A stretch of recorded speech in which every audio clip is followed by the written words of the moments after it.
Thiruvananthapuram വഞ്ചിയൂരിലെ consumer ഫെഡിന്റെ beer ഔട്ട്ലെറ്റിലാണ് 3 മാസം മുമ്പ് കാലാവധി കഴിഞ്ഞ ബിയർ വിൽക്കുന്നത്. കാലാവധി കഴിയുന്ന ബിയർ ഔട്ട്ലെറ്റുകളിൽ നിന്ന് നീക്കി നശിപ്പിക്കുകയാണ് യഥാർത്ഥത്തിൽ ചെയ്യേണ്ടത്. വിടില്ല എന്ന് പറഞ്ഞിട്ട് 8-10 പടപടയെന്ന് വിടണം.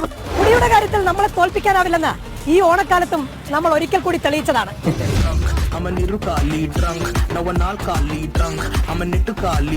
അടിച്ചു പൂസാകാൻ മലയാളി ഈ ഓണക്കാലത്ത് ചെലവിട്ടത് 818 കോടി രൂപയാണ്. 2023 മാനുഫാക്ചർ ചെയ്തതാണെന്ന് ഇതിൽ എഴുതി വെച്ചിട്ടുണ്ട്. 6 മാസം മുമ്പ് കുടിക്കണമെന്നും ഇതിൽ രേഖപ്പെടുത്തിയിട്ടുണ്ട്.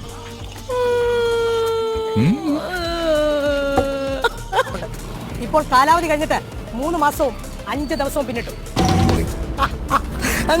പക്ഷേ പണി പാളി. കുടിയന്മാർക്ക് ചോദിക്കാനും പറയാനും ആളില്ലെന്നാണ് വെപ്പ്. എന്നാൽ സൈസ് വെപ്പ് ഉത്തരം പറഞ്ഞേ മതിയാകൂ.